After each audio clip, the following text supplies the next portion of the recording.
All righty. Big movie. Maybe you've heard of it. Happy Gilmore 2. It's available now on Netflix, and one of the stars is Christopher McDonald. He is Shooter McGavin. Joins us on the program. Take me back to, let's go back to the original. What were you told when you auditioned for Happy Gilmore? I'll be honest with you, I didn't audition. I just I sat down with Adam. I laughed for 40 minutes and said, I've got to do this. I've got to work it out. I've got to get back up here with my family and I can do this crazy, funny story. But how much of the character are you allowed to toy with? Well, he let me play. I mean, Dennis Dugan, our director, let me play.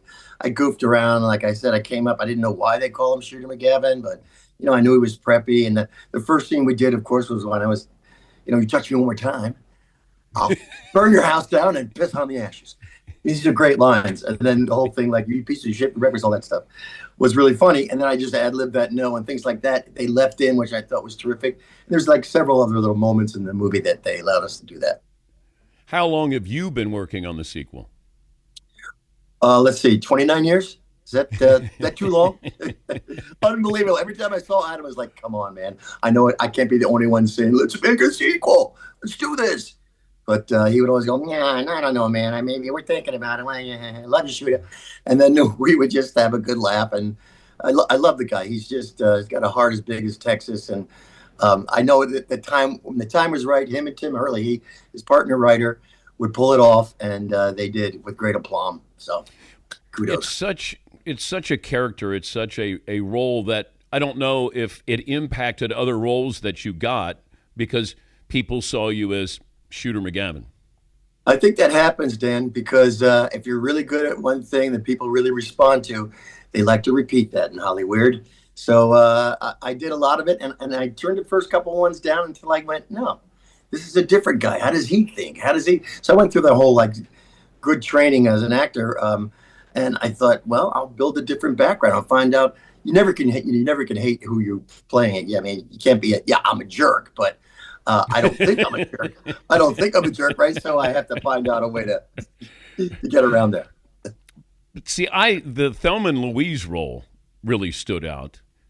That's the one. Like, how do you get that character of you're her husband, and I mean, you don't come off as the most confident guy. No, that was a really fun movie, a game changer in a lot of ways. Sandler said that was the reason when he saw Daryl Dickinson. I said, that guy's great. You look like an athlete. He's funny. He's also a jerk, and it's on a good level. So they were looking out, and he said, I wanted Chris McDonald for this. So that all worked out. But boy, that funny movie. Ridley Scott, I swear, almost ruined a couple of takes because he'd laughed so much. And it was one of those things where I did audition for that one, and to go in there and hang out with him and make him laugh was a big deal for me. And I was offered all kinds of jerks after that, but I finally got the game going, so it's all good. You've cornered the market on being a jerk, huh? You're really, really good at it. Yeah, thank you. I'm very, very proud of that. But that's Brad Pitt's first movie, isn't Who? it? Brad something. Yeah. That Brad Pitt. He replaced Billy Baldwin, who went off to do the Fire movie with Kurt Russell and Ron Howard. And I got to say, Brad Pitt was perfect for this role. He came in, he was new, but he was just ready to play. There's a lot of ad-libbing in that as well, with that whole scene where I love your wife, I like your wife. I would have ripped his head off. They had two security guards on me, pulling me back. It's like, can we do more? Because this is too good. I wanted to kill him. I really did. It was really funny.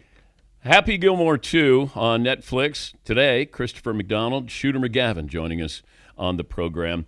You've been in some sports-related movies. You were in 61, played Mel Allen. You were in Ballers. Dwayne Johnson show you played Jerry Jones. Yep. Now, did you study Jerry Jones to actually be Jerry Jones? I've known Jerry Jones as as the owner of the Dallas Cowboys forever. America's team, they say, and all that stuff. And I just didn't. I got a visual of him, which always helps. The right wardrobe always helps. The intention behind him. He's a bright guy. And it was really fun to play that kind of guy who had that kind of power. So that's what I studied about his personality. And And I was just blown away at how wonderful and great a guy The Rock is.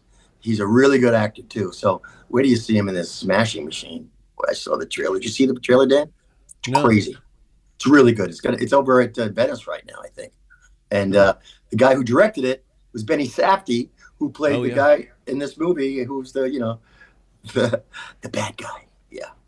I was shooting my scenes in a studio in New Jersey, and Benny was on the other side of the studio. So he would do his takes. There's a scene in the office, and I'm on the other side. So when he would get done, then they would stop down, and then I would do mine, and then so we kind of went back and forth. So I got to spend very talented guy.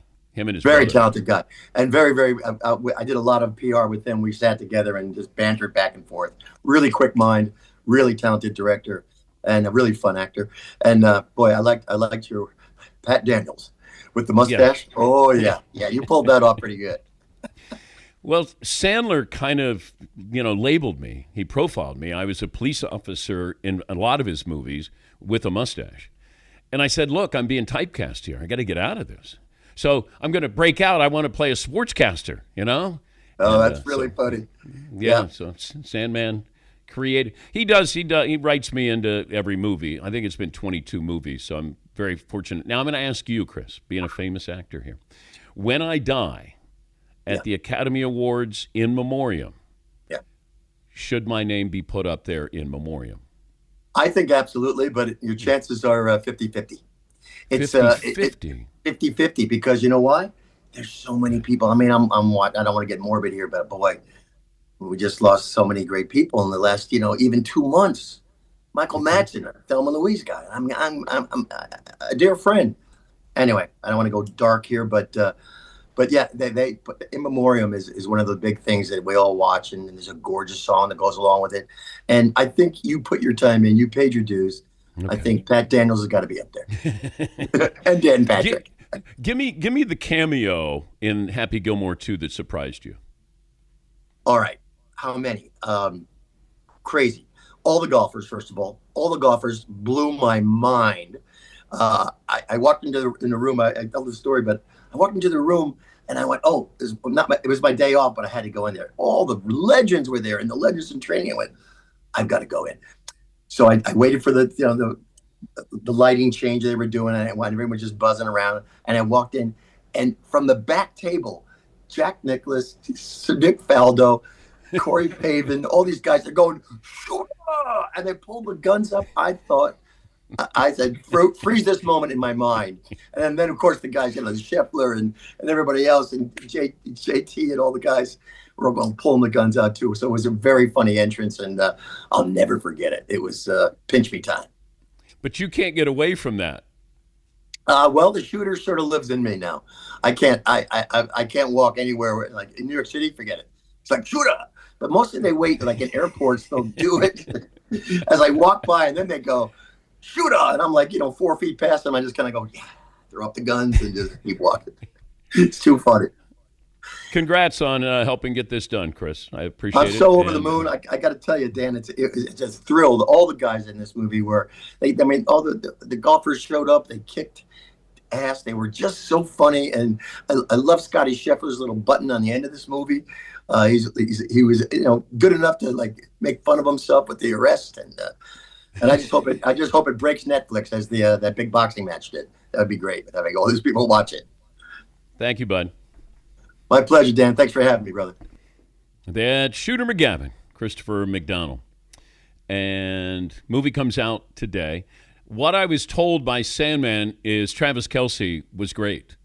As far as truly acting, he thought Travis Kelce really stood out. I mean, there's a lot of people in this movie. And I was getting phone calls from people saying, "Hey, can you put in a good word?" Guys in the golf community were saying, "Can you put in a good word for me with Sandler?"